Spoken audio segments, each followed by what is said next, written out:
Hello, listeners. This is Lee Price, This is Will Ford from Football 365. and you're listening smartly to At the Bridge Pod, a Chelsea FC podcast, although I would describe it as the Chelsea FC podcast. Magical from Eden Hazard. Mata into a trap pass. What about that? Ivanovic! In the middle, it's just behind him, but it's taken by Hughes. Matic with the ball driver. Matic takes the net off. Palmer, João Pedro, it's three, and Chelsea are running away with the FIFA Club World Cup final.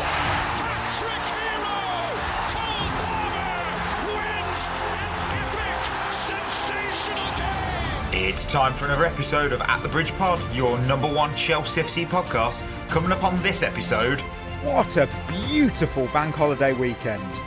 Both Chelsea sides are into the semi-finals of the FA Cup, and it actually was sunny in the UK.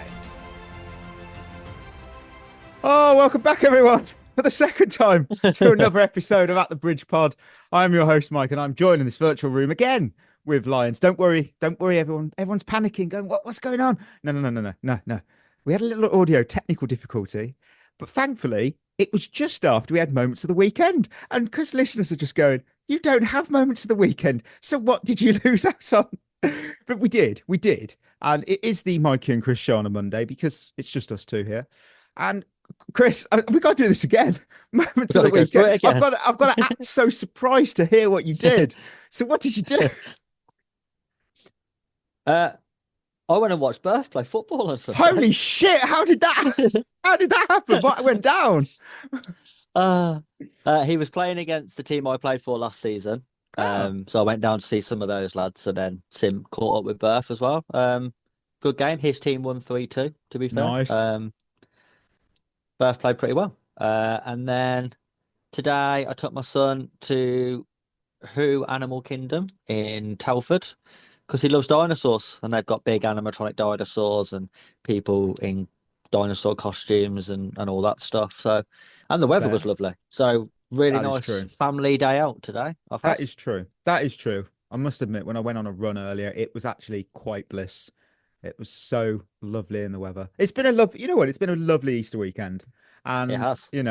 On Saturday, I headed out to Stratford Greenway with my girlfriend, and it's a 5 mile stretch following an old railway line, guys. That it dates back to 1859, so quite some time ago. It closed in 76 of obviously last century. So it's just a long straight walk, but there's something quite serene and lovely about it. It's peaceful. It's lovely. And I might take, I'll be driving next time, I hope. So I'll take us back there in the autumn, I think, when it's all the leaves of the colours of the trees change. So I think that's nice. And I'm making sure I get... You have to walk 5 miles in a straight line. Yes. And then turn around and walk 5 miles in a straight line back. You can do that. We did 2.5 miles because halfway you get to a cant. It's like a cafe. They've got an old railway carriage at the start, and then halfway, which is another car park, you've got another carriage. So that's kind of smart. A nice little, it's a nice centre point. So, and then you return back. So it was nice. It was really, really nice. And for those keeping track of the At the Bridge Pod book club, because earlier when I said this, it sounded like I said butt plug. So Ancelotti's autobiography, that was done. Great read. I got that done in a week. I've just started Steph Houghton's memoir, which is called Leading from the Back. And in the book, I found out her surname is pronounced Houghton, not Horton. So everybody's wrong. And I did Google that to make sure it was, and it is correct. I shouldn't really disagree with the person telling me how they say their name. But considering it's me saying names, we'll touch on that in Shevva Shoutouts. You never know with me. You never know. It's been on my list for a while. So for those who don't know, she came through at a time when women's football didn't really have that visibility or the structure that it does now and the professionalism of it. And she came through during a time before even the WSL was even founded. So I took that book because I wanted to understand more about the challenges that she and other players faced from that generation. And just over 100 pages in, really good read. And I'm recommending it to people. Even though I know she's a City player, she was Arsenal as well. I still feel it's a good read. it's a good read to get that perspective of what it was like before the WSL. Because I couldn't quite get over the fact that when she was at Arsenal, you know, she was still washing her own football shirts for home, away, training kit, champion. And that's, you might think, what? Because that's just not something that happens in the men's game, obviously. And it's mad that even Arsenal during that time, this was before the WSL, and you're like, wow, that's just, it's just surreal. So yeah, thankfully it's moved on since then, thankfully. Shevva shoutouts. Talking of pronunciations, John, Mike, that pronunciation of Joe Gauchi hurt to listen to. See, I double checked, and on YouTube he does say his name as Joe Gauchi. Now I could be getting it wrong again. We got to remember, this is me. I'm not very good at this, but apparently that is how you say his name. I can pull it up now. Here's the clip of him saying his name. Joe Gauchi. Joe Gauchi. See, I'm getting there. I'm getting there. It's not easy for me pronouncing names. I've got Mads. Hi, guys. Got to throw in another comment when Mike is talking about his other home, Denmark, missing the World Cup. It feels like Chelsea light. Manager's not quite good enough. Aging leaders gone. Weak depth exposed. Our new national hobby is replaying penalties in slow motion until morale improves. Love the new John Obi soundtrack. What a legend. Breathes Chelsea, a true symbol of the club's winning culture and mentality. Raised by Jose. All the best from Denmark. Keep up the good work. Yeah. Penalties. Oh, lovely. I do love the John Obi Mikel is he's a passionate voice. He really is. Put your hands up and fuck off. He is such a passionate voice, and he does talk sense because he's from that, you know, that era of win mentality. Yeah, he was. So, yeah, if only we could do with a general like that. And Jack, who knew Ollie had such strong views on boldness? Had to include that. It's just too good. Jacob put a little. I saw your shot. Surprised Mikey didn't pick Rob Sanchez for his bold keep, to be honest. I think that's unnecessary. I think there's some unnecessary shots there. Unnecessary. Would he count? He was bold for a bit. That is true. Yeah, Ollie would strongly jump in and say, no, not for him. Not for him.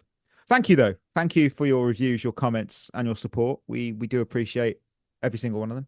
And if you want your comment read out on the show, head over to Spotify, drop a comment on this episode. We'll make sure to give you a shout out on the next one. And while you're here, just look below. There's a little Discord server invite link. Click it. It's a great community. It grows all the time. And so with that, let's hit some news. Well, wasn't a good Friday for Enzo Fernandez, was it? I'm sure listeners have read the quotes, read the reaction. Let's catch you up. Again, let's just go over these. It's like walking over Lego now. Here's a summary of what happened. So Enzo Fernandez has been dropped for the next 2 games by Liam Rosenior after his recent interview comments. Rosenior stated that a line was crossed and the decision to drop him was agreed across the entire club, including the owners, the directors, coaching staff, the tea lady, I probably everybody apparently. Despite everything, though, Chelsea do not want to sell Enzo. Enzo's agent, Javier Pastore, yes, it is him, the PSG former, but yes, him. Yeah. He has said that the decision is completely unfair. He claims that Enzo's comments were not meant to disrespect the club.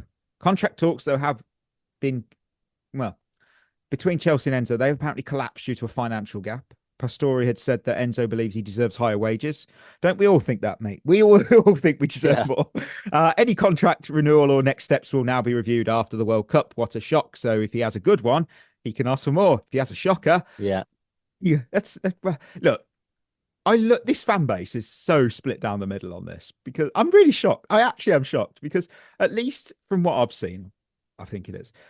I called for this on Monday, didn't I? I said fine him 2 weeks' wages, drop him for a few games. I didn't think the club would actually listen, though. Didn't think they'd do it. Credit where it's due. I've knocked the ownership. They've made the right call here. Even a broken clock is right twice a day. My point of view on this, his agent, again, Javier Pastore is an agent. What the fuck? He's somehow managed to make this whole situation worse. I do understand a player's agent wants what is best for their client. I totally understand that. But in this instance, instead of just calming things down, you've come out swinging. You've doubled down with the weakest excuse ever. This doesn't make anyone, him or Enzo, look good, in my view. I think you just have to hold your hands up and take the punishment and move on. Your client said what he said. He implied what he implied. It's as simple as that. Let's not pretend here he was hyping up Madrid to boost the tourism or to help the local businesses. He doesn't care about the footfall into the city centre. He doesn't care if Casa Alberto hits its targets this year. He was talking up Madrid because he's clearly trying to softly engineer a move there. No one's that stupid to think otherwise. So don't try and gaslight us now and say, oh no, he's just talking about Madrid. It's lovely, you know. What? There's more to it. There's stuff about what Rosenor said and Merson, and what do you make of it so far, Chris? I think it's good that the club took a good stance on it and a strong stance because I think that's what you do first. I know some people have been saying, well, you know, you could have just fined him. I think banning him for games is a little bit too far, but you have to go firmer on the first one because otherwise you set a precedent for anyone else doing it. Like if he'd only got, I don't know, a fine of a week's wages, anyone else who ever does this, that's the only punishment you can ever give them then. Well, yeah. Whereas he's been banned for 2 games. So now, if someone else does it, but maybe they do a less severe version, then you can think, okay, well, you're not going to get a ban or you'll get a game ban. Enzo got 2, you'll get 1. And so I think you have to take a really strong stance on the first outbreak of this sort of thing. And I think it's good that the club have said to players that you won't go and disrespect the club publicly because that's right. I don't think his agents helped the thing and then almost contradicted himself completely, saying, oh, it was nothing to do with football. He was just talking about City's delight. It's got everyone's read something into it that it isn't. However, we haven't agreed a new contract, and if he doesn't agree a new contract, we will explore other options. Well, which is it? Either he wants to stay or he's leaving. Make your mind up, mate. Yeah. Like, you're saying in one breath, oh no, he wasn't talking about football clubs at all. But we are looking to move if he doesn't get a new contract. Well, it can't be both. No, you can't have both. Look, what caught my attention was Rosenyor's response actually to a question. And he was asked if Enzo had shown any remorse. And he said, I want to be open with you, but there are certain sacred things, like out of respect for Enzo, I won't say. So I read between the lines. That's a no. He said no. That again, no accountability. And if we're being real, that tracks. That tracks, listener.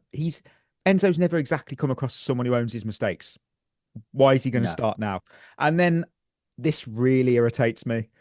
You've got pundits like, and I like him, I like Paul Merson, saying, I'm baffled. I am baffled by this actually, because he said your best players have to play and that it's good news for City that Enzo's out. And I was listening to today to the Guardian Football Weekly, and someone on there suggested pretty much similar.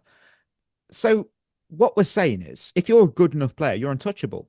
That's the message, because I guarantee if this was a squad player, someone who's in and out the team, no one's going to defend him like that. No one. Absolutely. You cannot. And that's a stupid comment to say your best players have to play. Yeah, but your best players also have to be held to a higher standard than everybody else. If this is Mark Gu coming out and saying that I'd love to live in Madrid, then you'd go, okay. Like, he probably does want to leave. He don't kick the ball for us. Who cares? Like, but when it's one of your senior players and you're vice captain, you have to hold them to a higher standard than everybody else. Yeah, you can't. So that's a fucking stupid thing to say. You can't run a football club like that. Standards have to apply to everyone. You can't have an exception. I personally don't care how good you are as a player. That shouldn't just excuse poor conduct off the field. I also do think as well, it's another case of we only rate players when they aren't playing. Like, no one was talking about Enzo Fernandez in the way that they are now when he was playing. And now, all of a sudden, he's not going to play a game. And it's, well, you're not going to win without Enzo Fernandez. Well, we ain't been winning with him. So don't worry about it. That is true. We haven't been in glittering form with him playing. So we are just as likely to beat City without Enzo Fernandez as with him. Yeah. Honestly, I'm at a point now where come the summer, I hope he has a good World Cup and sell him. Let him be someone else's problem, because this is, for me now, this whole attitude stinks. And it's it's not new. It's been there since Benfica because we saw him he engineered a move to Chelsea. You know, when someone's done that previously, they can easily do it to you. And you've got And the issue, yeah, go on. the main issue with Enzo Fernandez is I don't think anyone can ever question his commitment on the pitch. I agree. I don't think I've ever looked at Enzo Fernandez and thought, well, he just ain't trying today. He's give up. Like he's always trying to win, and when he's on the pitch, and that's fine. His conduct off the pitch, however, isn't great. No, and I think that's fine if you are an exceptional player on the pitch. He's not an exceptional player on the pitch, though. He's really good, and he's easily one of our best midfielders. But I don't think you look at him and think, oh, if you sell him, though, you're never going to replace him. You would. You'd replace him relatively easily. We've probably got someone in the squad who could replace what Enzo Fernandez does. So it's not like he's that level. So my problem is no one disagrees with what he's saying either. We all understand why you would want to leave because we don't agree with the direction the club's going in either. So none of the fans are disagreeing with your reason for wanting to leave. And if you want to leave, I think we'd all go, yeah, fair play. Don't blame you. But there's a way to do it. And doing it now, when we are in the crunch time of the season and we are still trying to get Champions League, we're still trying to win an FA Cup, that's not the time for you to be coming out trying to engineer your move away. If you just said nothing until the end of the season and then during the World Cup done an interview like this, at the end of this, I don't think anyone would have said nothing. I think everyone would have gone, yeah, I don't blame him for wanting to leave. And at least he played the season out properly. Yeah, we expected this. Oh, we're not in the hypotheticals here. We're not in the Champions League. We didn't win a trophy. Oh, well, what did you expect? Real Madrid have suddenly made a bid. Or you kind of, it's part and parcel of being a club out the Champions League. Other teams, mainly the big two in Spain, are going to sniff around your players. It's inevitable. It sucks, but it's inevitable. Yeah, it's just this, the ego, and I don't know. It's the accountability stuff. It really bugs me. And yeah, of course we'd miss him, but again, he's 25 now. And, at some point you can't keep going, oh, he's learning, he's immature. It's like, are we going to say that when he's like 30? Oh, he studied again. Oh, my word. Yeah. Oh, well, we'll see how that plays out. I'm sure it will play out swimmingly and nothing more will be said. So on that, let's go to Kingsmeadow corner. On Spurs. Cut out by Morris, but Berman takes it on. It's Berman! Oh! Werner Berman wins it for Chelsea! Chelsea 2, Spurs 1. We're through to the FA Cup semi-finals. Love that. Love that. You know what? Winners and losers, as I cue it up 2 for 2, as always, for the Kingsmeadow corner. I've got to say Sam Kerr. And Chris, we have a minimum of 4 games left of Sam Kerr, if rumours are to be believed that she's departing in the summer. Potentially 5, though, if we make the cup final. Great. I say this and appreciate this woman. Celebrate her legacy, because today she was just doing what she does best, being clutch in an FA Cup game. This was a game where Chelsea probed, didn't really have the cutting edge, and yet she delivered the breakthrough with a classic header, just a classic goal. And it makes her our all-time leading goal scorer in the FA Cup, which is an accolade that I naturally assumed she'd already achieved. She achieved it today. Wow. Like, oh, okay. This is the player you need in a cup tie, especially one that was so tight as this. She is to the women's team for me what Drogba was to the men's when it comes to cup competitions. She just turns up, and she could have had more easily. I'm gonna miss her so much when she leaves. I still think she should get another year, but I'm not in charge. Chris, what did you make of Sam? She's one of them players where she'll have an impact on the game even if she doesn't score. Like, she scored today, and then you look back at the midweek game, she didn't score, but she made the goal. And even if she's not doing those things, she just draws attention. But you are right in the comparison. She is the women's team's Drogba. And I think you have to be very careful about when you cut that player loose. Because I think, to be fair, we did it too early with Drogba. Mm. And that's why we brought him back. Yeah. Because you soon realise, actually, that player still had life in them and still would have been a really important player for us. Yeah. I think we'd make a massive mistake if we let her go. Yeah, I think you just again I see someone did make a good point to me. They said she deserves to dictate her own future. Yes, I agree. Fully agree. However, the WSL is still the pinnacle in European women's football. Yeah. The NWSL is a very competitive, very strong league. Some might argue it's better than WSL in quality.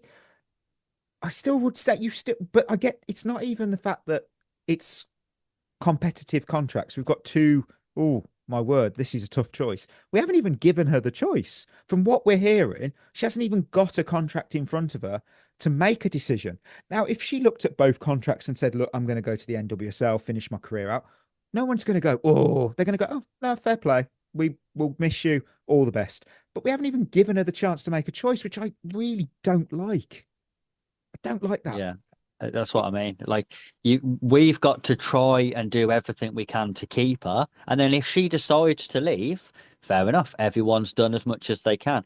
But if you just leave it and then she leaves, it's a stupid decision and one we will be looking at halfway through next season going, do you know who we could have done with this year? Sam Kerr. Yeah, exactly.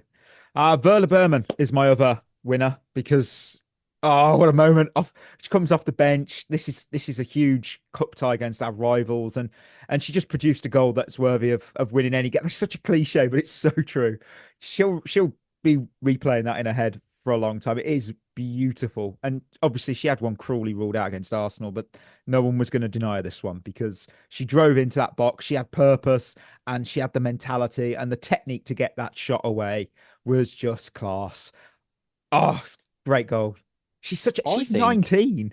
Like, what a talent. I think she's been our best player since Christmas. I wouldn't think she's say been no. Our most consistent performer since Christmas, I think. And I think she's kind of gone under the radar. I even in the games where we've been poor, she's been good.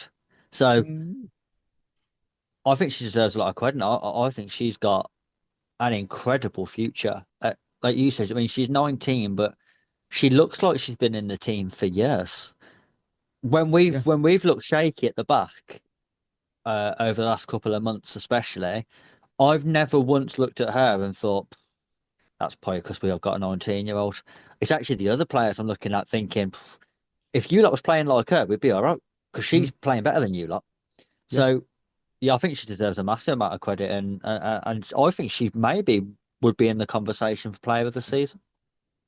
It's what that was her first goal for us as well. As far as I'm aware, that was her first ever. She's a centre back, as after all, by trade. So that's not really something you expect your centre backs to be doing. He's like that far up the field, hitting wonder strike. So, wow, more of the same, please. Exciting times, exciting times. We come to losers on this. This could come across as harsh.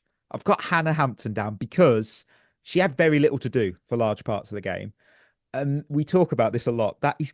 It's expected when you are a keeper for a top team, when you do face a shot, you got to be switched on. And she did make a top save in the first half. However, the mistake could have been so costly because she misjudged what looked like a cross.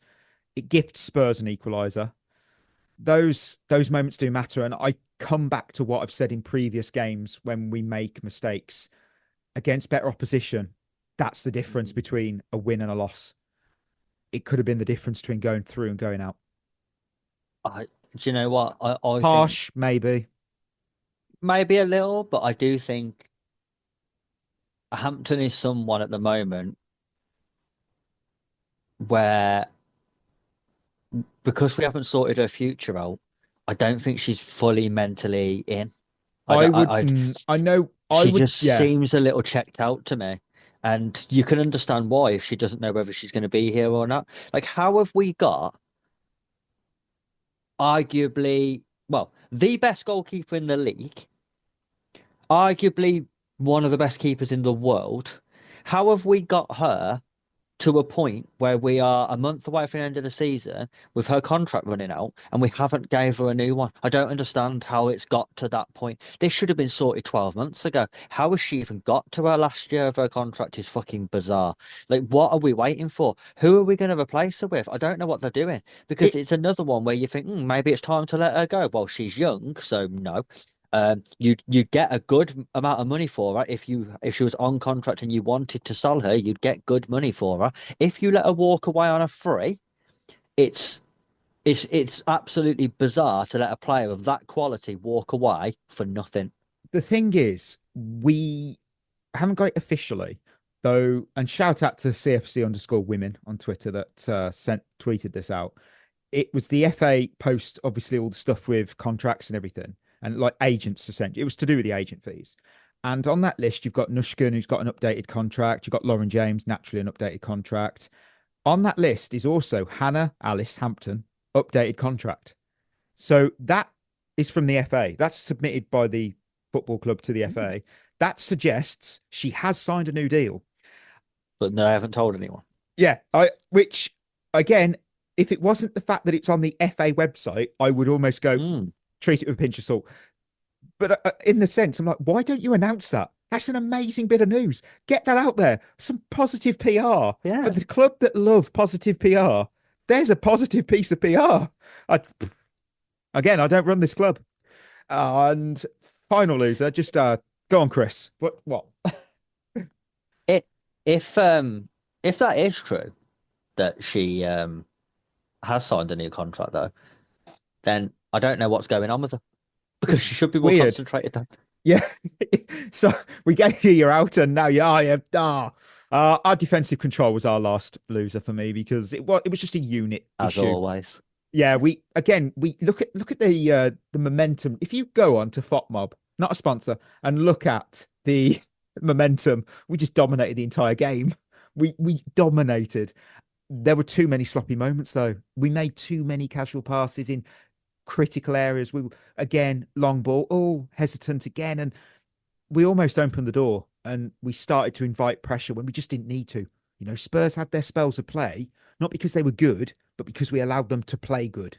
That you know what, this isn't a loser for this game. This is a theme of the season. You know, we've left the door open, and then we started to complain when a thief has raided our home. And it didn't cost us today. It didn't cost us. Brilliant. But this has been a theme all season, and we need to start getting the locks on our doors changed, because it's going to screw us over long term. 100%. You know, well, what did we learn in the Champions League? Arsenal. Yikes. You know, better team. They're a better team. And they're not Spurs, you know. So we have got the draw for the next round. We are at home to Manchester City or Birmingham City, whoever wins today. And Liverpool have got Brighton. So, yeah. At the moment, it's 60 minutes played at Blues 0, City 1, Bunny Shaw. And if you think, they could come back into it, well, Blues have had 27% possession, 0.05 XG, and Man City have dominated. So, we're at home. We're at home, so it's always a positive. And you know what? It's another one of those where you look at it and you think, if we can beat Man City, you should win the final. Yes. And we're a top team. This isn't the men's side that seem to just crumble. Yeah, because the other side of the semi-final draw is the two weakest teams left in it. Yeah, so, I've got to say, Chris, watching Arsenal bottle 2 quarterfinals in a weekend. Yeah, that was funny, wasn't it? Oh, you know what? You can have your Champions League and your titles. I don't care. Just to watch you crumble. And it's brilliant. Oh, my word. Absolutely brilliant. Loved it. Right. From that, from one winners and losers to another, as we welcomed Port Vale to Stamford Bridge. Alejandro Garnacho for Chelsea. It's 7. Chelsea, brilliant at the bridge today. This is about as emphatic as it gets in an FA Cup quarter-final. Chelsea 7, Port Vale 0. Oh my word, we are so back. We are so back. What a team. What a performance. I can't get over it. Whip. I want you to put the word out there. We're back up. We back up. I mean, let's overreact. Let's not. Oh, winners and losers. Who have you got? But more importantly, who? How many have you got? I've got 3. Yes. And 4. What? How can you find 4 in a 7-0 win? Oh, you'll see. I've got 3 and 2. I got 3 and 2, and I start my winners with Estevao. Yeah, he's on mine as well. What more? Look, really impressive from him. And let's get context out. This was Port Vale. It does matter that it was Port Vale. The standard of Port Vale are not Premier League. However, the standard here is also you should be winning by 4 goals. You should be minimum because they're not elite opposition. Yeah. But I've still got to give Estevao his flowers because he had 2 big chances he created. He had 4 key passes. He had 3 of his long balls were accurate. He hit the woodwork twice. He had 2 successful dribbles. He won 5 ground duels, bagged an assist and bagged a goal. It was a proper performance from a proper player. Naturally, if you turned on ESPN after the game, you had Shaka Hislop, Jermaine Beckford, Kieran Gibbs throwing out Eden Hazard comparisons. I wouldn't go that far. I had to watch it when someone sent it me, and I'm like, steady on, guys. That's the type of opinion I'd expect from Roger down my local pub after he downs his 8th Carlin. Let's relax a bit. This was Port Vale. Yeah. not prime Real Madrid. I think Hazard would have probably done the exact same performance, maybe even the match ball. So let's not turn a spark into a forest fire. But it was a good performance from him. I really, really, really like him. Let's keep the generational comparisons. Let's kick back and chill out a bit before we go that far. What did you make of Estevao, though? I thought first half actually he struggled a little. And then he got better in the second half when he got moved over to the right-hand side. Him and Pedro Neto swapped. And Estevao is better on the right. Now, what I don't understand with that decision is if I've got 2 players who both like playing on the right and are both less effective on the left, but I've got to play one of them there. I'm going to put the better player in his favoured position and the weaker player, and I'm just going to say, hey, you just play on the left. Why the fuck are we putting Pedro Neto out there and then going to Estevao? You have to fit into the team, mate. No. That should be the other way round. I go where I want to go because I want to go on the right because I could be a top class player. Whack the Roadrunner on the other side because he's shit on the right, so he can be shit on the left. It makes no difference. Meet. So yeah, I just don't. I didn't understand that, but I thought when he shifted over to that right hand side, so much better. Goal, assist. Thought he was class. He hit the post a couple of times as well. So yeah. Again, he's one of them players where you love watching him play, but also you can't believe that he's 18 because he looks like a seasoned professional. Like he never looks like a rabbit in headlights. Like, this stage is a little bit too big for not Port Vale.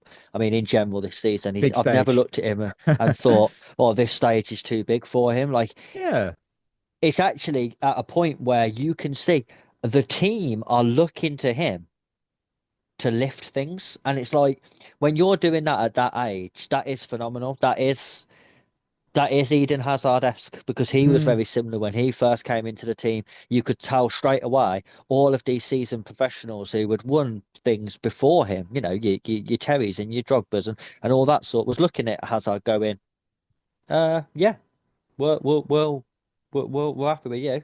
Yeah, we're looking at you now to win us games, and to do that so early is impressive. And I think Estevao is one of them players where he's only going to get better. Yeah, 100%. I love that. Pedro Neto as Roadrunner. I love that. It's brilliant. Oh, right. I've got my second winner. It was Malo Gusto. Yeah, he's on mine too. I knew he would be. We had this chat in the group. Look, I really enjoyed him in this game. He was just lively. He was everything I love and why I rate Gusto. The build up to Palmer's not a real goal because it was an own goal. it was just quality. It started with a little flick into João Pedro, back into Gusto. Yeah. Gusto gets his shot away. It causes a bit of chaos in the box. And it's just what you want from an overlapping fullback in that area. And then the delivery for Tosin's goal that makes it 4-0 was just beautiful. He landed it on a peach, and he really did cause problems all game. And again, it's again quality of the opposition. However, I've still got to praise it. I haven't said this before. I kind of miss Pochettino's Malo Gusto. Yeah. That Same. version was so electric. That intent, we hadn't seen it before. Maybe we hadn't seen it since like Victor Moses. And some people might be going, really? No, but genuinely, Victor Moses, when he was a wing back, was amazing. Oh, yeah. Unbelievable. People think they look at the name and not the quality of play that he performed. Oh, my word. I love how Gusto he's willing to take a risk. He's one of the players that to watch. And whoever's in charge, go on. I've seen some interesting takes on Malo Gusto recently, because it's that time of the season, isn't it, where a lot of people on socials are doing like a keep loan sell type thing, and I've seen a lot of people saying sell Gusto on those, and they're like, Idiots, dickheads, he's not or both. He's not the Definitely. same player. He's not the same player as that first season when Poch was here. He is. Yes. He's just not allowed to do that Correct. anymore. Yes. Like, Correct. he hasn't got worse. If you tell him just be an overlapping fullback today, he'll be top class. If you want him to go and play as a centre midfielder, he'll be shit. Do you know why? He's not a centre midfielder. Correct. He's a right back, and he's a right back for a reason. Like if he's allowed, and you could probably go back and look over the last 18 months. Every single time he's been allowed to just be an overlapping fullback, everyone's gone, do you know what? Gusto was really good today. Yeah. The final of the Club World Cup against PSG, he got loads of praise that game. Do you know what he did? Overlapped as a fullback. Yeah. None of this inverting bollocks. Just Easy. played as a straight up and down right back. That's what he is. It's the same as like what Kyle Walker used to do. Kyle Walker at Tottenham was a up and down right back. And then when he went to City, he was an up and down right back. It's only later in his career he started to get shifted inside. And do you know what happened when he started getting told to invert? He got dropped because he wasn't very good at it, because he's a fucking right back. Yeah. And they like to run up and down the fucking right hand side because that is their job. Yeah. Stop trying to make You're right, fullback centre midfielders. Buy a centre midfielder then. I don't understand what we're doing with it. I'm sick of Gusto getting slagged off for being played in a position he doesn't play. It's like, okay, well, let's put João Pedro at centre back and then slag him off when he's shit at it. It makes no sense. It's not his position. Let him be an overlapping fullback, and we would have one of the best right backs in the league. 100%. I say whoever is in charge of Chelsea, be it Rosenio next season, whoever, it doesn't matter. You need to unlock that Gusto again, because that's a serious player there. There's no questions whatsoever. Yep. Don't waste him. Do not waste him. On that note, I've got to say this. If Guardiola is leaving at the end of the season, talking of managers getting the best out of players, obviously they've talked about Enzo Maresca potentially taking over from City. I'm going to put this out there. No City fans listen to this show, so it doesn't matter. I would build that team around Ryan Shirky. Now, if I'm, no, I know you got Haaland, but no. Shirky's a top player. He can create. He's like a Hazard build. I know, from the same French league. But the point being, I'd actually give the reins to Pochettino, because he would look at Shirky and just let him play. He'd do what he did with Palmer. Let him play. No track back. Yeah. Maresca will come in. If hypotheticals, Maresca comes into City, he's going to make Shirky work hard, and Shirky will not be the player he is, because that's not his build. He's a maverick. Just let him play. Some players, 100%. You don't coach them, you just let them be. The only reason why I think Maresca might do okay at City is because they're already system players, because that's what Pep does. Pep doesn't like mavericks either. The only reason Shirky hasn't been ruined yet is because he's only had a year there. But give him another year under Pep and he'd be Grealish, boring. That's the thing. So I do think maybe he'll go there and do a good job, and everyone will go, "Oh, see, he was a top manager." Well, or you've given him a striker who's going to guarantee you 25 goals a season and a load of players who are already system players. That's the thing. Maresca, I'm not saying Maresca's a bad manager. You know, at the end of the day, you don't win a tournament like he did with the Club World Cup by being a bad manager. There's only so far that a team can take you, and we've shown that this team aren't the world class beaters everybody talks them up to be in our ownership group. So, yeah, he could do all right there. Who's your? You know what? I'm going to you. Who's your third winner? The second half. Oh, okay. Yeah. Well, we I thought scored more than the first. Second half was so much better. We moved the ball quicker, played with more intent, played with a little bit more freedom, a little bit more creativity. You know, that showed in some of the goals in the second half with the little interchanges around the edge of the box, got more crosses into the box, put the defence under more pressure, sustained more pressure, didn't play at this pedestrian walking pace that we played at in the first half. The second half was just so much different to what we'd seen in the first half. Even though we was winning the game comfortably in the first half, I thought the performance was awful. But second half was exactly what you would expect to see. Completely penned in and never getting out and sustaining that pressure, and then, you know, scoring 4 goals obviously was the icing on the cake there, and some good goals as well, and some good play from certain people. Yeah, and it's weird that we went 3 up and scored more in the second half, because you rarely see that. Usually you score your goals in the first half and the second half you drop off a little bit because you sit back and think, I've done my job. Don't need to worry too much. And yeah, they did it. And my final winner is Ryan Kavuma McQueen. Welcome to Chelsea.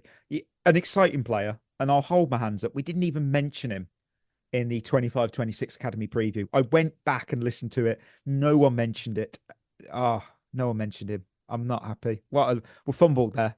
But in a way, he's come out of nowhere. He's flown under that radar, but he's earned that game. He earned that 12 minutes he played, because his last 3 games, for people that don't follow the under-21s, have been near flawless. You know, he's bagged 2 man of the match performances. He's bagged 4 goals and assists. And he's progressing quite quick, because he's only 17 and he's been playing against players who are 20 and 21. So that's above his age bracket. And I think we have to applaud that. We have to applaud the progress. And even getting 12 minutes against Port Vale, it'll be massive for his confidence, because he has been at Stamford Bridge now. He has played at Stamford Bridge. He is going to have grown up wanting that. When you're in that academy, your dream is to play in the first team at your home ground. And he's achieved that. And I'm glad he got his chance. That's what it's all about. 100%. It's a shame, really, that he was the only one on the day. Yeah. I think that bench should have had more of those players on it. So when the game was comfortable, that's what we should have been seeing. I don't see the point in, I don't see the point in people like Tosin playing in this game. Now, I know people's going, well, we was under pressure, we had to win. This is Port Vale. Like, with all due respect to Port Vale, and yes, I know people are going, well, they knocked Sunderland out. It's one of those freak results. We was always going to win this game. There was literally no world where we lost this game to Port Vale, because the golfing class between a team who are top end of the Premier League, to be fair, fucking bottom end of the Premier League, and the team that are rock bottom of League One, it's like amateurs against professionals. The standard isn't even close. So this was never ever going to be one of those games where you was like, oh, FA Cup upset. If it was away, maybe. Not at home. This was always going to turn into a 3, 4, 5 or more nil game. Like it just was. You could see that straight from the outset, that these can't live with us, because they don't play this. It's like elite and semi-professional. Like I know it isn't, because they are professional footballers, but that gap is getting bigger. We're seeing it now. The gap between the Championship and the Premier League is getting bigger. That's why so many Championship teams are getting promoted and really struggling to stay up. Yeah. So the fact that I just think we needed to be a little bit braver here and think, listen, we're going to win this game. We can start a strong team, fair enough. Get the job done, and then let's get some more youth academy products on, because that excites the fans as well. No one enjoyed watching Tosin play. I don't think he was bad, by the way. Like, scored a goal, No. and I think he played fine. Yeah, great. But no one walked into Stamford Bridge going, "Yes, fucking can't wait to see Tosin." The thing is, You know what I mean? you look at records, and the highest victory in the FA Cup this century, so since the year 2000, you've had Man City 10-1 against Exeter, literally this season. You have Manchester City against Rotherham in 2019 when they won 7-0, and last season when they beat Salford 8-0. So Man City like really putting a hound in on teams. But the point is, you could see, the 7s and the 8s. Even I think Tottenham beat Tranmere, didn't they? Like 6 or 7-0 recently. That's the thing. You see it because of the golfing class. Yeah. It's I mean, we're no strangers to putting 7 past the team. I mean, we put 7 past Ipswich like 15 odd years ago. So that was in the FA Cup, and that was a long time. In fact, let me pull it up. I had it on my who scored. We had Daniel Sturridge that day, scored twice. Bloody hell. What a throwback. Wow. Gal Kakuta played in that game. Man. Oh, right. Positives. We've had our positives, so they can now Put your hands up and fuck off. We're all here for the negatives. Negatives. You've got a lot, so I'm going to let you go up first. Okay. Go on. I've got the first half. Okay. Wow. Okay. 4 goals, not good enough. No, first half was shocking. First half was so poor. Honestly, we made it look like a Look at how easily we scored the goals. Mm. It should have been, if we'd actually turned up, it should have been 6 or 7 by half time. Because we scored 3 goals past them without even trying. But we was literally playing at a pedestrian walking football pace, just knocking the ball around. No one looked arsed, no one looked bothered. There was no intensity, there was no speed of play, there was no really putting them under pressure, there was no pressing to win the ball back, and we still put that many past them. And you just think, fucking imagine if you turned up. Yeah. The first half was absolutely dreadful. If we played anyone else left in the FA Cup at the time, in that first half, there's no way we'd have been winning the game. Well, we saw Southampton; they turned up. They really turned up against Arsenal. If you give us Southampton and play like that in the first half, I think we're probably 1-0 down. I would say if you'd have given us probably Leeds after the 90th minute, Leeds United from minutes 90 to 96, we'd have probably won. We'd have still, yeah, because that just completely capitulated. It was like, oh, we're too late. Oh, I can't do it. I'll give up. Oh, yeah, that's a fair. I can see criticism. Right, my first loser of 2, Liam Delap. Yeah, he's on mine as well. He is. That's it. We have actually exclusively confirmed.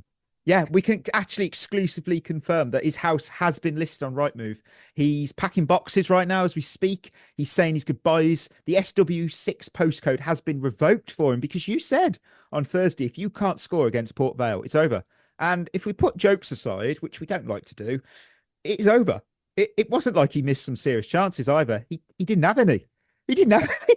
And that is so much worse. No, he had, can I just say, he had 30 minutes against a tired Port Vale. They're tired now. Second half, you are tired. He had 0 shots. I find it almost comical at this point when you think about every player to wear the number 9, that cursed number 9 for us. The only thing he registered in that 30 minutes was 3 passes. And you've got Kavuma McQueen. He came on for 12 minutes. So nearly half of that time. And he touched the ball 13 times. He made 7 passes. Ryan made himself more involved within the game. But Ryan wanted to show fans who he was, what he's about. And for me, that's the difference, though, because I don't think Delap gives a fuck. I think we've heard rumours, obviously, of Newcastle maybe being interested in him. I don't think a club can be that gullible and naive, because if they had scouts watching this game, you would have seen a striker who he looked like he couldn't be bothered. That's an issue. Obviously, look, could he turn it around at Chelsea? Maybe. No. Maybe there's always a chance. But right now we've got a 39 game sample size. And I'm going to open this question. I'm struggling to go and pick out more than 2 or 3 performances that were decent, where I thought, oh, he did all right there. He had some spells.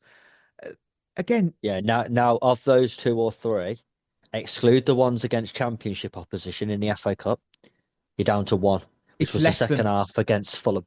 Yeah, we're looking at maybe, is it 8 or 9% of his games they've been all right, and that's not Chelsea level. I don't even feel that's a Premier League level. I'm being really blunt now. I don't think that's a Premier League striker. Not this season, at least. Everyone last year complained about Nicholas Jackson because he missed too many chances. And I kept saying to everybody at the time, I would rather have a striker who is getting chances and missing them than have one who doesn't get chances at all. Liam Delap doesn't even get chances to score. So how is he ever going to score goals? At least with Jackson, you thought he's getting all these chances and he's missing them, so his finishing's poor. But if we can improve his finishing, even by 50%, he'll get goals because he gets enough chances to get goals. I could make Liam Delap the best finisher on the planet. We don't get chances to score, so he'll never get a chance to use it. So it won't matter. I don't understand anymore how anyone can defend this player. He should never have been here. He shouldn't be here past June. And for me, I don't think he should be at anyone who's top 10 in the Premier League. He's not good enough. He's a championship player. When you look at the backup strikers in the league, in the top 6 teams right now, so Villa, you'd have Tammy Abraham. I'd take Tammy Abraham. He's better than Liam Delap. You look at Man City, they've got Omar Mamouche, who it's not been his best season, but I'd take him. Arsenal 100%. Have got, arguably, it depends if you go Jesus or Havertz. It depends who you're taking. I'd say both of them are probably better than Delap. You know, whether they are definitely, and I hate Havertz, but he is better than Liam Delap. And Man United don't really have a backup striker at the moment. They've got Xerxes and Chido Obi. No one else is a recognised centre forward. I mean, Brian and Burmo behind Tesco, but they sort of play at the same time, so a bit hard to judge them. And Joshua Zirkzee is better than Liam Delap. And when you look at Liverpool, I don't know who you got. You got Isak, Ekatike. You'd probably still take the chance on Isak after coming back from a broken leg. You probably would. Isak, I'd take Isak on crutches. Oh, he has 2 Premier League goals this season, and I believe that's more than Delap. But not that. No, that was a realistic. Yeah, I'm pretty sure Delap does not have more than 2 Premier League goals this season. Let me just. He has one. He's got one. It's smaller sample size. Oh no, I've made it worse. Yeah, it's not great, is it? I honestly, I don't. What I don't understand is there's still people going, well, he could still come good. On what evidence? He had one okay year for Ipswich, and it wasn't a phenomenal year, by the way. It was an okay year. He scored 12, but there was penalties involved there as well. I think he got 10 non-penalty goals. So he scored 10 goals in 38 games. It's not that great. It's 1 in 4 nearly. Like, wow. You know, who in the current top 10 does he start for? None of those 6 you just mentioned. Absolutely not, no. Doesn't start for Brighton. Doesn't start for Brentford. He's not benching Welbeck. He's not benching Igor Thiago. Nope. He's not benching Raul Jimenez. Nope. He's not benching Beto. Nope. So the top 10, it's out of the top 10. I don't see where he starts. I mean, maybe Wolves, because they need a striker. But even then, as someone from that loyalty factor, I'd rather just take Adam Armstrong, because I wouldn't trust Delap. Because would I trust Delap to keep me up? No, absolutely not. Like, he's not shocking. He's playing at a level that's way above his own ability. Like, if he was at Everton, I don't think you'd be saying anything about him. Same way no one talks about Beto, do they? No one talks about how shit Beto is because everyone's like, well, he's at Everton. So, yeah, of course he's not that good. Otherwise, he wouldn't be at Everton. Mm. You know what I mean? So, he could go to West Ham and no one would talk about him being shit either. So, he could go to somewhere like that. Leeds. He could go to Leeds. Yeah. And he'd be a fine striker that plays sometimes, gets dropped for a while, comes back in, but he's not going to go and star somewhere. He's a championship player who had one okay year in the Premier League, and he's got to go in the summer. He just has to. Yeah, and he weren't even prolific in the championship, if we're honest. He's never been prolific in his whole career. Yeah. Who's your third loser? Or second? Second, sorry. No, third. Oh, third. Yeah, third. God, Yeah, what am I first doing? half, Delap, and Romeo Lavia. Okay. Yeah. Fucking hell. Bear in mind, this is against Port Vale. That is true. And he was directly up against their number 12 in midfield. And honestly, if I was a football novice and didn't know anything about the game, and someone said to me, which of those two players are you taking? I'd take the Port Vale one. Oh, no. Lavia was awful. The amount of times he gave the ball away and got caught in possession and got tackled. It was like, are you okay today? Have you been on the piss last night? Because it looks like your legs are working slower than your brain is. What are you doing? I thought he was absolutely dreadful. He didn't get dispossessed according to the stats, but it weren't. He didn't. I mean, to be fair, those stats are wrong because he definitely lost the ball a couple of times at least. And I looked at him and I thought, what is he doing? When you just think someone's playing like it's a training exercise, but the opposition are playing at match speed. That's what he looked like. He was playing at walking pace, and that lad who was coming to tackle him was sprinting, and he was like, "Oh fucking hell, he took that off me. I didn't see him coming." To be fair, yeah. Again, Lavia's another one where I just think, would I be sad to see him go in the summer? No, I wouldn't. I think he's going to be a nearly man. The injuries have obviously hampered his career, and that's a shame for him. But also at the same time, has he been overrated because we haven't seen him play enough? And everyone's just going, oh, if he was playing, he'd be class. Well, he might be. He might be shit. Everyone's assuming that if he was playing, he'd be good. It's that classic. If I had a light on my head, I'd be a lighthouse. Yeah. It's not always the case. Just because the more you play, the better you are. No, that's not how it works. Especially with Chelsea signings. He hasn't, unfortunately, completed 90 minutes since he joined us in 2023. So, and I did a lot of the player ratings around Lavia. All of them pretty much said the same thing. They were like, he got through the game without injury, which is good. And I'm like, I know, but that's not really something to celebrate.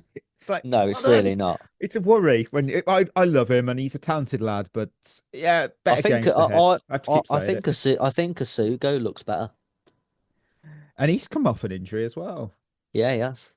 So yeah, I've got my final loser. I've got another PR own goal. So credit to Ray and Becky on Twitter, because if you're a listener, you now know, for spotting this one, because I didn't see this live. And I encourage every listener, you've seen it, go look at the shed end, because you've got the badge, you've got the words Chelsea Football Club, you've got shed end. That is history. That is the heritage of the club. And now you've got plastered across it ifs.ai. Oh yeah, so now cool, I'm not going to dress it up. It's another PR own goal from an own. It's an ownership that don't get it. This stand, for a little bit of history on it, has been there since 1930 when it was built. It's sacred, as stands are to to football fans. When you've got your stand, it's sacred, and the shed end is sacred to Chelsea fans. And to slap, it's not even a sponsor; it's a short term one. Just like it's a training ground billboard. I was even Samsung, who pretty unanimously everyone loved them. They didn't get their name on the shed end, and they were a serious long-term sponsor of us, sponsor that fans loved. And you still hear fans now going, "Oh, we want Samsung back." But this is where people will say that I'm overreacting, and I'm not. I'm actually not here, and I'm going to stand on this, because it's not It's not about the logo. I'm not overreacting to the logo. Oh, I'm not. It's about what it represents. This is what I'm gonna stand on. Shouldn't be any sponsor on that wall, no matter who they are. This was something that yet again had no consultation. There's no awareness and there's no understanding of what matters to fans. And I'm not bashing the ownership for bashing's sake, because Clear Lake they've just stormed right in and they've slapped the corporate sticker on the wall and they've just gone, oh, just me hands, I'm done. It's like if I went out and repainted the Sistine Chapel with emulsion. Yeah, I've probably freshened it up a bit. It's a bit modern. I've also ruined something priceless. Yeah. Why? You have to respect tradition. And I don't think this is the problem. Again, it would have been the same if they'd have splattered Damac or Infinite Athlete. You don't get it. It comes across again that you don't get Chelsea. You do not get this fan base. And we all hear the chants. Clear Lake don't care about Chelsea. They don't care about us. They don't, because they don't understand. And to hear people go, oh, you're overreacting. I don't feel people are overreacting to it. No, I agree. Who's your final loser? Oh, go on. Talking of own goals, though. Oh. I think our whole club at the minute just seems very amateur. I mean, did you see that the official club social medias put up a picture of Cole Palmer and put back amongst the goals? That was the post. I hadn't seen that, but that's not correct. Came like 7 minutes after the goal as well, when I thought, are you actually watching the game? Because you could see from the replay that was going to go down as an own goal. So why are you putting that out 7 minutes later when I'm pretty sure it had already been confirmed as an own goal? Yeah, and I think it was done almost instantly. They said that, and you just think like, but you must be watching the game. So surely you'd wait for the replay of the goal, wouldn't you? And think, that's probably going to be an own goal. I think we need to wait a minute on that. Let's just wait a second, because that's going to be an own goal, that. And you just think, again, it's just amateur. Yeah. Because you've got to take that back. You've got to delete that now. Yeah. Because it makes no sense. Yeah. He scored. Back amongst the goals, except he's not.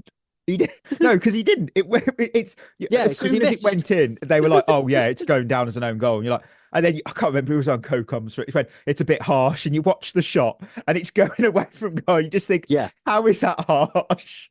Of all the things, if the defender isn't there, we're talking about one of the misses of the season. Yikes! Oh, who's your final loser? Was that it? No, that wasn't it. Is it Jamie Gittins for suffering another injury? Poor lad. He's out again. Fuck it. Waste of time. Another one waste of time. No, it's Mamadou Sarr. Oh, well, he didn't play. Exactly. Just sat there, unfortunately. What is the point in bringing these players back from loan to not play them? What value did we get from giving the 90 minutes in this game to Tosin over Sarr? Who's going to be here longer? You'd think, well, Sarr, because he's younger, and we think he's a good player, and we've signed him for his potential, and he's had a really good season at Strasbourg. We've brought him back in mid-season because we think he's a good player with good potential. But let's give the minutes to the 28-year-old Tosin, who's probably not going to be here next season because he's shit. Why? It makes no sense. How are you not giving him any minutes in this game? Same with Achiampong. What did he get? Like 8 minutes or whatever at the end of the game? Pathetic. Why aren't these players being given minutes in this game? Because let's face it, this was the last game of the season where you thought we can rotate for this. We can't rotate for any other game now this season, because every single game now is absolutely crucial to our season. There isn't a single other game where you think we can give some fringe players a go. So why aren't we giving those players minutes in this game? Both of those should have started, because there's no point in giving the minutes to people like Tosin. He's not going to be here long term. He's shit, and he's a squad player at best. And even if he does stay, he's just someone to knock about. Like, I don't care if he's upset and if he's not playing. If he comes and knocks on your manager's door, why aren't I playing, boss? I'd say, because you're shit. You're lucky to be here. So I wouldn't come knocking on my door, mate. I'd be thinking, go and cash your check and be happy sitting and watching us play. Yeah. It's just, again, it's another bizarre decision where you just think, well, Sar's going to get sold then. Because what's the point? He's come back from loan. He's barely played. We have some news. And it's from Veronica Brunati, who I don't know too well journalist wise, but they are a journalist and content creator for the Argentine national team. It says here, press advisor and sports marketing. Now, a fair few Chelsea accounts follow her, and so it seems a reliable source. And she has said, understand that Enzo Fernandez's teammates have asked the coach to lift his suspension. They see him as a key for the clash versus City. And sources close to the player indicate his priority remains to renew as long as Chelsea meet his expectations. What that means, listener, is as long as we pay him the money he wants. That's what it means. It means nothing more. I'm so bored of this already. That really annoys me. That his teammates. If that is true, and we can only take it on face value. Of course, we don't know. Let's do the hypothetical that everything that's been said there is true. Mm. Do you think if Jose Mourinho was in charge of this football club, those players would be going and knocking on his door saying, lift his suspension, will you? We think he's really important. Would they fuck? No, because Mourinho would basically tell them. Yeah, you got to be following him if you're not careful. Yeah, you just didn't do it. It was not fear. It was just the respect, because it's like he picks the team, boss picks the team, not me. No, you wouldn't actually. Not even a suggestion. For me, this is a moment where Liam Rosenior either makes himself as a coach or breaks himself. How he handles this situation, because at the moment, I don't think that dressing room do have a lot of respect for him. No. But what I would be doing in this situation is they come and knock on the door and they go, oh, lift Enzo's ban, will you? We think he's really important. I'd say, oh, do you? Well, guess what? You can have the game off with him then. If you want to support him that much, you want to fight his corner, go and sit in the stands with him against Man City, and I'll do it without you.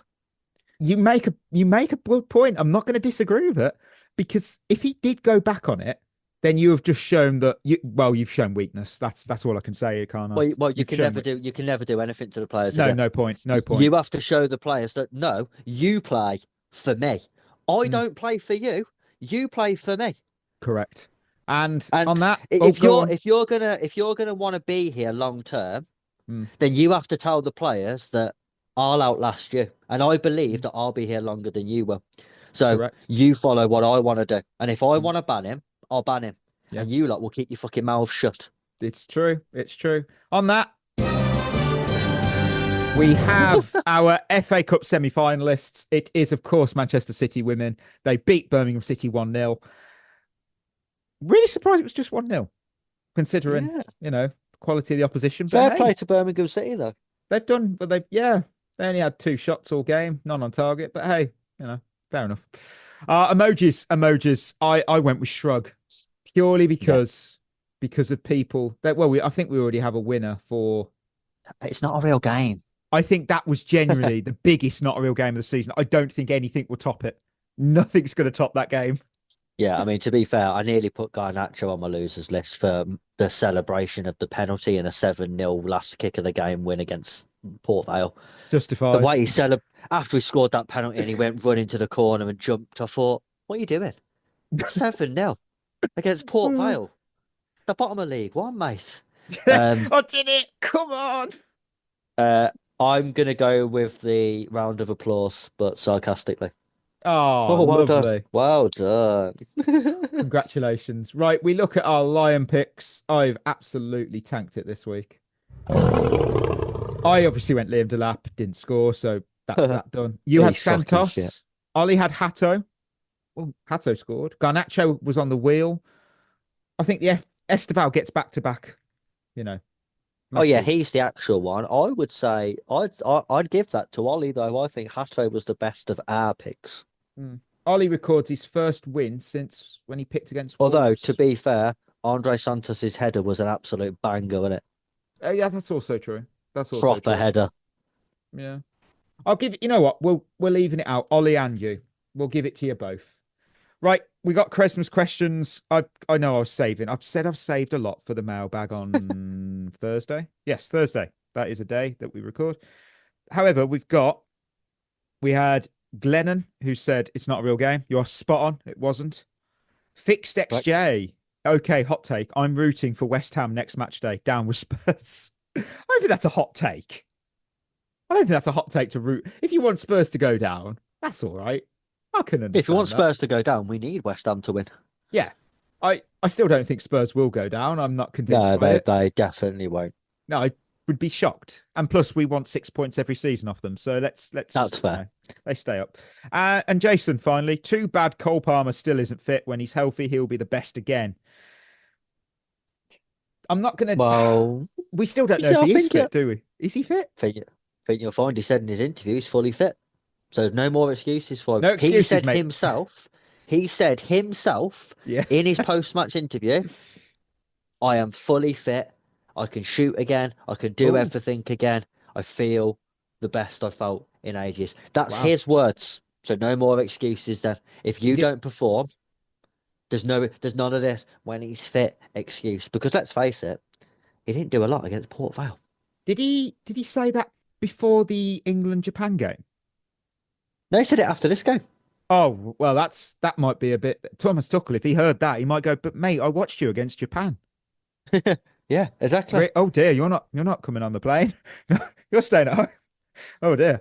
Oh, listeners, we're at the end of another episode. Thank you for tuning in. Before we go, don't forget we are proudly partnered with Head in the Game, a mental health charity using football to support wellbeing and community. You can find out more at headinthegame.co.uk. Treat yourself well. We'll be back Thursday with our mailbag. We've saved a lot of questions. So until next time, that will be us signing off. You've been listening to At the Bridge Pod, a Chelsea FC podcast. Follow us on Twitter and Instagram by searching for At the Bridge Pod. And if you're listening on Apple or Spotify, leaving us a review is always appreciated.